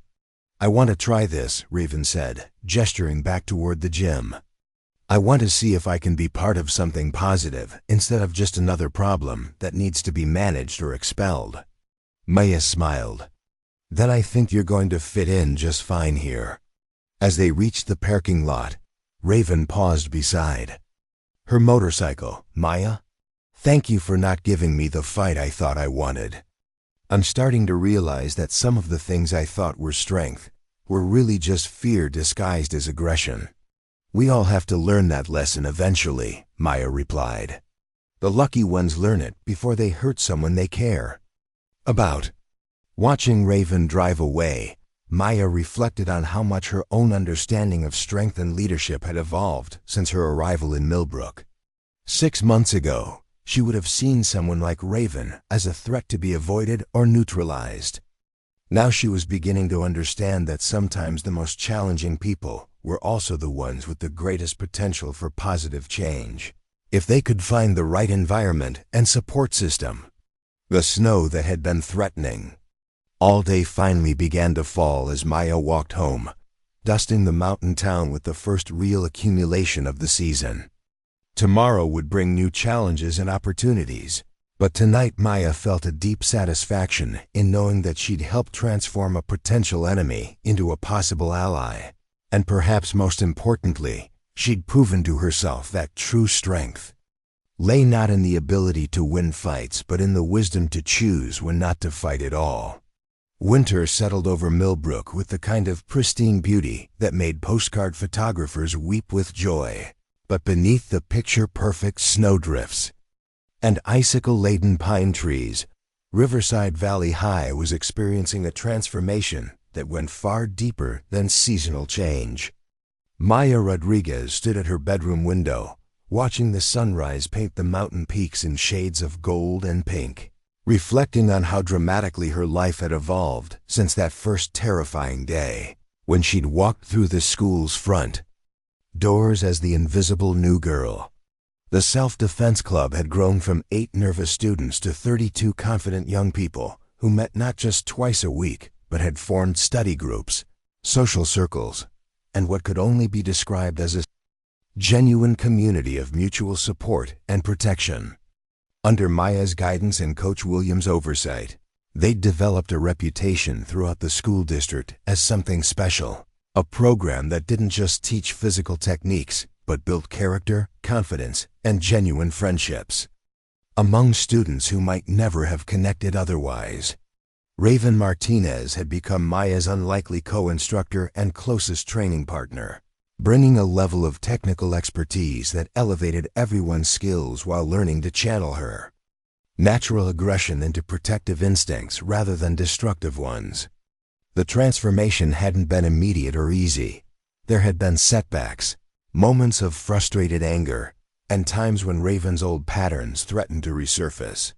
But with patience, understanding, and the support of a community that valued her contributions rather than feared her capabilities, she'd found a way to be strong without being threatening, skilled without being intimidating. The morning held special significance because today marked the first annual Riverside Valley Self-Defense Exhibition, an event that had grown from Coach Williams' simple suggestion into a school-wide celebration that would showcase not just martial arts techniques but the philosophy of protection, community, and responsible strength that had become the program's foundation. Parents, community members, school officials from neighboring districts, and even some college recruiters were expected to attend what had become the most anticipated event of the school year. Maya dressed carefully in her club uniform, black pants and a navy blue shirt with the Riverside Valley Self-Defense logo that Alex had designed, featuring a mountain peak surrounded by protective hands. The symbolism wasn't lost on anyone who understood what they'd built together, a place where strength served as shelter rather than sword, where individual capabilities combined to create collective security. As she walked to school through streets lined with snow-heavy pine trees, Maya found herself thinking about her father's most recent video call. Carlos had been granted emergency leave and would be arriving that afternoon, his first time on American soil in 8 months. His pride in Maya's accomplishments had been evident even through the grainy connection. But more than that, he'd expressed amazement at how she'd taken the defensive skills he'd encouraged her to learn and transformed them into something that served an entire community. "You've become the kind of leader I always hoped you might be," he'd told her during their last conversation. "Not the kind who demands following, but the kind who inspires others to become better versions of themselves. That's the rarest form of strength there is, Mia." The school hallways buzzed with exhibition preparation as Maya made her way to her locker. Students she'd helped train over the past months stopped to wish her luck, thank her for specific techniques that had helped them in various situations, or simply to express excitement about showing their families what they'd learned. The sense of anticipation was infectious, and Maya found her own nervous energy building as the day progressed. During lunch, the core group of club members gathered to review the demonstration schedule one final time. Maya looked around the table at faces that had become as familiar as family. Alex, with his artistic eye for choreography, helping to design their presentation flow. Maria, whose quiet determination had blossomed into fierce confidence. David, whose analytical mind had helped them refine techniques for maximum effectiveness. Sarah, whose veterinary aspirations had led her to focus on medical applications of self-defense. And Raven, whose expertise had elevated everyone's skills while her own character had been elevated by their acceptance and trust. "Are you nervous?" Alex asked as they finished going over the final details. "Terrified," Maya admitted with a laugh. 6 months ago, I was trying to be invisible, and now I'm about to demonstrate martial arts techniques in front of half the town." "You know what the difference is?" Raven said, her voice carrying the kind of insight that came from her own journey of transformation. 6 months ago, you were hiding from who you really are. Today, you're showing everyone exactly who you've always been. You just finally have a community that appreciates it. The exhibition was scheduled to begin at 2 o'clock in the main gymnasium, which had been transformed with demonstration mats, seating areas for spectators, and informational displays about self-defense philosophy and community safety. Maya arrived early to help with final preparations, but found herself increasingly amazed by how many people had come to support their program. The bleachers were packed with parents, siblings, teachers, and community members, but also with students from other schools whose administrators were considering starting similar programs. Maya spotted several college representatives with notebooks and cameras, drawn by reports of Riverside Valley's innovative approach to combining martial arts training with character development and community service. At exactly 2 o'clock, Coach Williams took the microphone to welcome the crowd and introduce the philosophy behind their program. His words were carefully chosen to emphasize that what they'd built went far beyond fighting techniques to encompass confidence, respect, situational awareness, and the kind of personal strength that prevented conflicts rather than escalating them. What you're about to see, he explained to the audience, represents not just physical skills but emotional growth, intellectual development, and most importantly, the understanding that true strength serves others rather than dominating them. These students have learned to be guardians rather than warriors, protectors rather than aggressors. Maya stepped forward as the first demonstration began, her heart racing but her mind clear and focused. She'd chosen to open with basic situational awareness techniques, showing the audience how simple changes in posture, movement, and attention could dramatically reduce the likelihood of becoming a victim. As she moved through the demonstration, pointing out how confidence and alertness served as the first and most important line of defense, she felt her nervousness transform into the calm focus that had become second nature during training. The crowd was attentive and engaged as Maya transitioned into basic escape techniques, working with various club members to show how size and strength disadvantages could be overcome through proper technique, timing, and psychological preparation.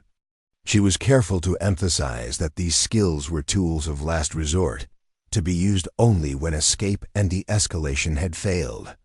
When Revan joined her for the advanced techniques demonstration, Maya felt a surge of pride at how naturally they worked together.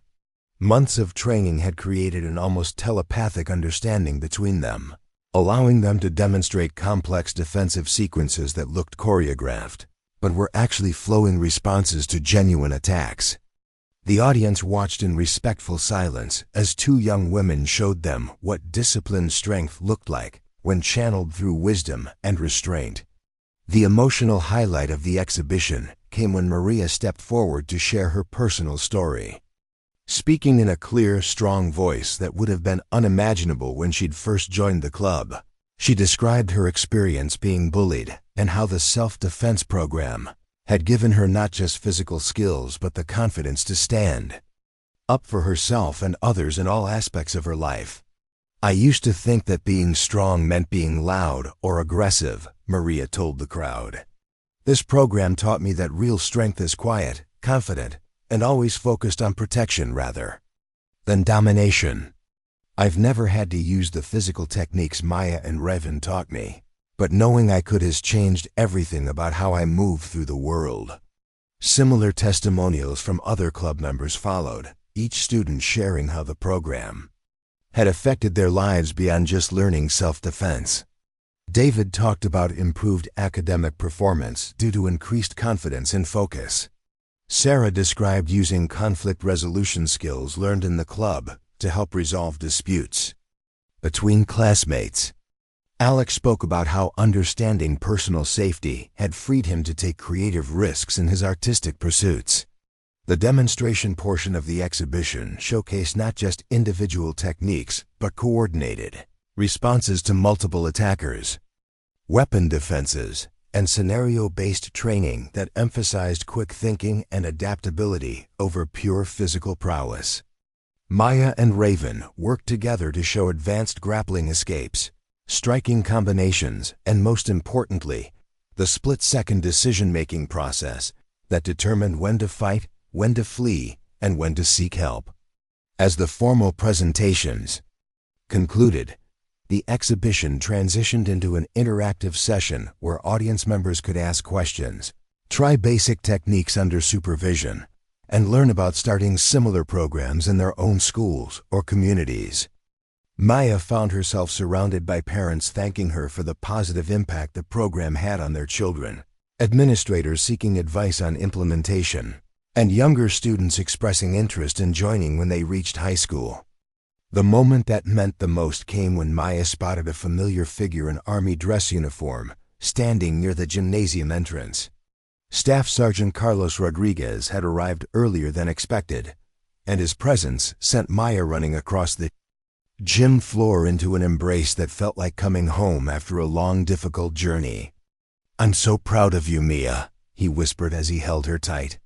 "You've taken everything I taught you about protection and service and built something beautiful with it." "I learned from the best," Maya replied, tears of happiness mixing with exhaustion and relief. As the crowd began to disperse, Coach Williams gathered the core club members for a final group photograph. Looking at the faces around her, friends who had become family, students who had become teachers, a community that had grown from 8 nervous teenagers into a force for positive change throughout their school and beyond, Maya felt a deep sense of completion and purpose. Principal Martinez approached the group as they finished taking pictures, his expression warm with genuine appreciation. "I want you all to know that what you've accomplished here has attracted attention far beyond our little mountain town. I've had calls from 3 universities interested in offering scholarships to students involved in this program, 2 other school districts wanting to implement similar initiatives, and a documentary filmmaker who wants to tell your story." The recognition was gratifying, but Maya found herself more interested in the smaller victories, the freshman who now walked with confidence instead of fear, the senior who'd learned to resolve conflicts with words instead of fists, the quiet kids who'd found their voices, and the loud kids who'd learned to listen. Raven appeared at Maya's shoulder as the group began cleaning up equipment. "So what happens now?" "We've proven that this works. Inspired a bunch of other schools to try it and basically become local celebrities. Where do we go from here?" Maya considered the question as she helped fold mats and organize training equipment. The exhibition had been a culmination of months of work, but it also felt like a beginning rather than an ending. "I think we keep doing what we've been doing. We keep training, keep learning, keep helping other people find their strength. The only difference is now we know for sure that what we're building matters to people beyond just ourselves."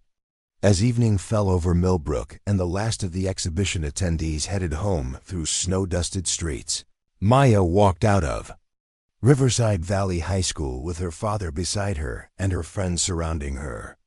The girl who had once tried desperately to remain invisible had become someone who inspired others to step into the light. The student who had once feared conflict had learned to transform it into opportunity for growth and connection. 6 months earlier, Maya Rodriguez had been a frightened teenager trying to disappear into the background of a new school in an unfamiliar town. Tonight, she was a confident young woman who had discovered that true strength came not from the ability to defeat others but from the wisdom to uplift them, not from hiding her capabilities, but from using them to create safety and community for everyone around her. The mountain air was crisp and clean as Maya and her father walked toward their small apartment, the stars beginning to appear in the darkening sky above snow-covered peaks. Tomorrow would bring new challenges and opportunities, college applications, and scholarship interviews, decisions about the future and responsibilities to the community she'd helped build. But tonight, Maya Rodriguez was simply a daughter walking home with her father, a student who had found her place in the world, and a young woman who had learned that the greatest victories came not from defeating enemies, but from transforming them into allies, not from proving her strength, but from sharing it with others who needed to discover their own. The lights of Millbrook twinkled in the valley below as Maya looked back one final time at Riverside Valley High School, the place where she'd learned that being strong meant lifting others up, being skilled meant teaching and protecting, and being confident meant creating space for others to find their own confidence. She had arrived in this mountain town as a girl running from her past and trying to hide from her future. She was leaving her high school years as a woman walking confidently toward whatever came next, secure in the knowledge that she carried within herself not just the ability to survive in a challenging world, but the wisdom to help others thrive in it as well. The story that had begun with a shy transfer student avoiding confrontation had become the legend of a young leader who transformed conflict into community, fear into confidence, and individual strength into collective empowerment. Maya Rodriguez had found her voice, her purpose, and her place in the world, and in doing so, she had shown everyone around her that they could find theirs as well. 5 years later, Dr. Maya Rodriguez stood before a packed auditorium at the International Conference on Youth Empowerment in Denver, her doctoral degree in educational psychology still fresh from the University of Colorado Boulder. The nervous teenager who had once trembled at the thought of speaking in front of her high school class was now addressing over 800 educators, counselors, and youth advocates from around the world, sharing research that had revolutionized how schools approached conflict resolution and student empowerment. The auditorium fell silent as Maya began her presentation, her voice carrying the quiet confidence that had become her trademark. Behind her, a massive screen displayed statistics that would have seemed impossible during her high school years. A 73% reduction in bullying incidents across schools, implementing her methodology. A 46% increase in student-reported confidence levels, and most remarkably, a complete elimination of serious violence in 87% of participating institutions. Traditional anti-bullying programs fail because they focus on punishing aggression, rather than understanding its root causes. Maya explained to the captivated audience. When we teach young people that they have inherent worth and capability, when we show them how to channel their natural strength into protection rather than dominance, we don't just prevent bullying, we create communities of mutual support and empowerment. In the front row sat Coach Williams, now retired but serving as Maya's research partner and co-author on 3 groundbreaking papers about adolescent development and conflict resolution. Beside him was Principal Martinez, who had implemented Maya's program so successfully at Riverside Valley that he'd been promoted to district superintendent and was now overseeing similar initiatives across Colorado. The presentation included video testimonials from students whose lives had been transformed by programs based on Maya's research. There was Marcus Chun, Alex's younger brother, who had overcome severe social anxiety through confidence-building exercises rooted in self-defense principles. Maria Santos appeared on screen as well, now a licensed social worker running youth programs in Denver, crediting her transformation from victim to advocate to the lessons she'd learned during her high school years. But the most powerful moment came when Raven Martinez walked onto the stage to join Maya's presentation. The former aggressor had become one of the most sought-after youth counselors in the country, specializing in working with teenagers who exhibited violent tendencies. Her journey from expelled troublemaker to respected professional had become a cornerstone case study in Maya's research about redemption and transformation.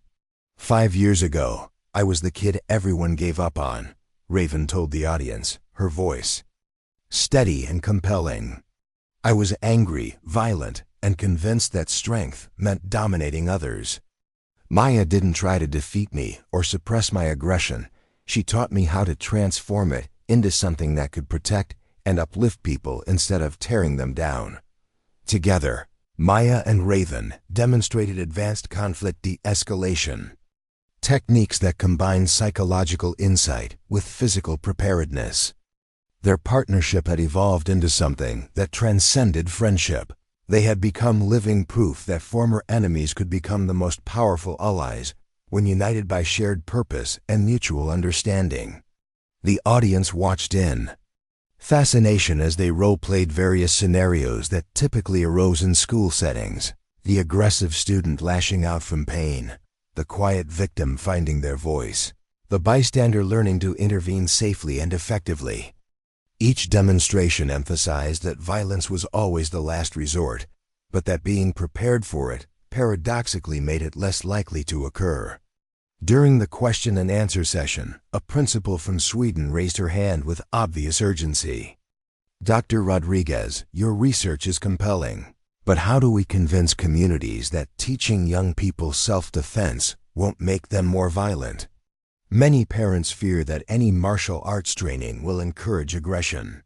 Maya smiled, recognizing a concern she'd encountered countless times during her research and implementation work. That fear stems from a fundamental misunderstanding of what true martial arts training accomplishes. When taught correctly, with emphasis on discipline, respect, and protection rather than dominance, self-defense education actually reduces aggressive behavior by giving young people constructive outlets for their natural energy and clear frameworks for when force is and isn't appropriate. She clicked to the next slide, which showed brain scans of students before and after participating in her program. Our neurological research shows that students who complete confidence-based self-defense training demonstrate increased activity in areas of the brain associated with emotional regulation and decreased activity in regions linked to impulsive aggression. They become calmer, more thoughtful, and more capable of peaceful conflict resolution precisely because they know they can defend themselves if necessary. A counselor from Canada asked about implementation challenges, prompting Maya to share some of the setbacks and failures she'd encountered during her research. Not every program had succeeded, and she'd learned valuable lessons from schools where her methodology hadn't been properly adapted to local cultures and needs. The key insight, Maya explained, is that you can't simply transplant a program from one community to another. The principles remain constant: building confidence, teaching respect, creating mutual support systems, but the specific methods must be tailored to each school's unique population and challenges. Raven stepped forward to add her perspective. "What made the difference for me wasn't just learning new techniques or even finding a supportive community. It was meeting someone who refused to see me as irredeemable, who looked past my aggressive behavior to understand the fear and pain driving it. That's something that can't be taught from a manual. It has to be genuine." As the formal presentation concluded, Maya found herself surrounded by educators eager to learn more about implementing similar programs in their own institutions. She spent the next 2 hours answering detailed questions, providing research citations, and offering to connect interested schools with training resources and support networks. Among the crowd was a face that brought back a flood of memories: Jessica Stone. Now Dr. Jessica Stone, who had completed her doctoral degree in social work and was working with at-risk youth in Chicago. The former Queen Bee had traveled to Denver specifically to hear Maya's presentation, and their reunion was filled with the kind of warmth that could only exist between people who had genuinely grown and changed together. "I've been following your research," Jessica said as they found a quiet corner to catch up.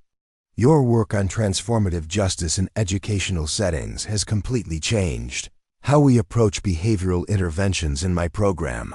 The kids I work with now benefit from lessons you taught me when we were 17 years old."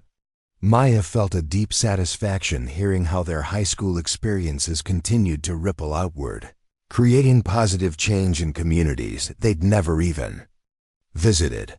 How are the kids responding to the confidence-building approaches? Like they've been waiting their whole lives for someone to believe in their potential instead of just trying to control their behavior, Jessica replied with obvious emotion. Last month, I had a 15-year-old girl who'd been written off by every school she'd attended. She was angry, violent, completely closed off from adults. But when I started treating her like she had inherent worth and capability, instead of like she was a problem to be managed, everything changed. Their conversation was interrupted by Alex Chen, now a successful graphic designer who had traveled from Portland specifically to support Maya's presentation.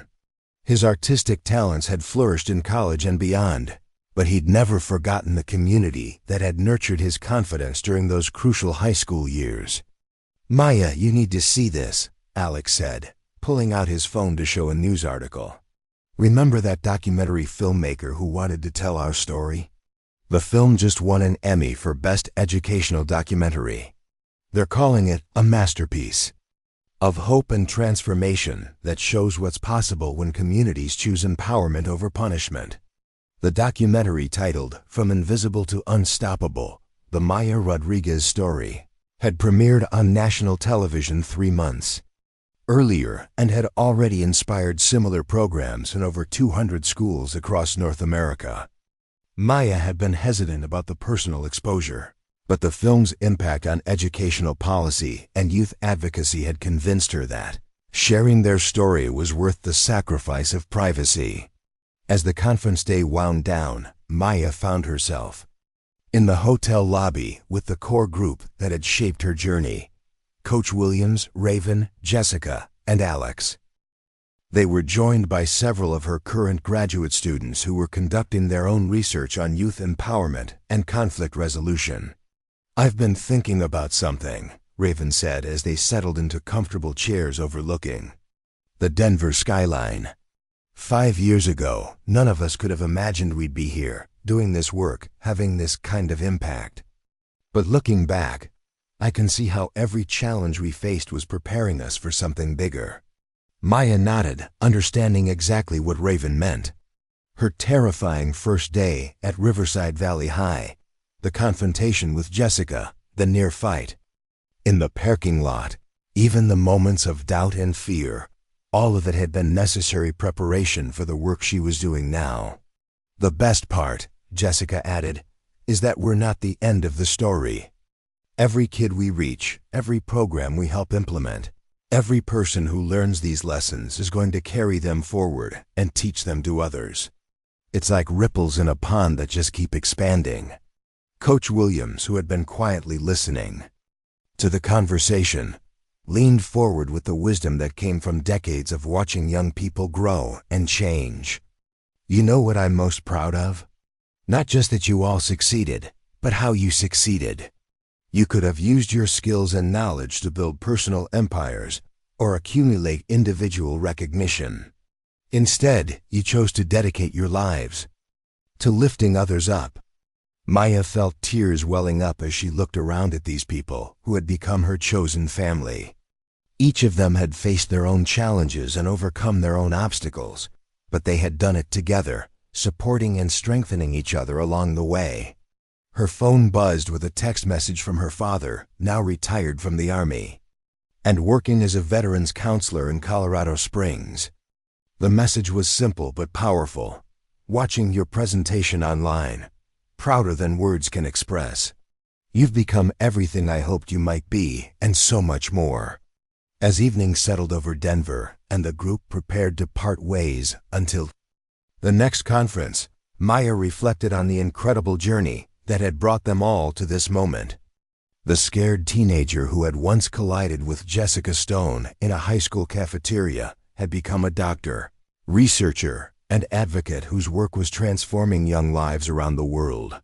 But perhaps more importantly, she had learned that true success wasn't measured by individual achievements, but by the positive impact you had on others. Every student who found their confidence, every former bully who learned to channel their strength positively, every school that chose empowerment over punishment, represented a victory that meant more than any academic accolade or professional recognition. The next morning, Maya stood in the Denver airport, preparing to fly back to Boulder, where she would continue her research and teaching at the university. Her carry-on bag contained proposals for 3 new studies, correspondence from schools around the world seeking to implement her programs, and a handwritten letter from a high school student in Texas, whose life had been changed by watching the documentary about Maya's story. As her flight was called, Maya looked back one final time at the city, where she just shared 5 years of research and a lifetime of lessons with educators from around the globe. Tomorrow she would return to her laboratory and classroom, working with the next generation of students who would carry these principles forward into their own communities and careers. The quiet girl who had once tried desperately to remain invisible had discovered that the greatest gift you could give the world was to shine as brightly as possible, not for personal glory, but to light the way for others who were still finding their own path through darkness. Maya Rodriguez had learned that true strength served others, that genuine confidence lifted everyone around you, and that the most powerful victories were the ones that created more winners rather than more losers. As the plane lifted off from Denver and soared over the Colorado mountains where her transformation had begun, Maya smiled with the quiet satisfaction that came from knowing she was exactly where she belonged, doing exactly what she was meant to do. Surrounded by people who shared her commitment to creating a world where every young person could discover their own inherent strength and potential for greatness. Up next, you've got 2 more standout stories right on your screen. If this one hit the mark, you won't want to pass these up. Just click and check them out.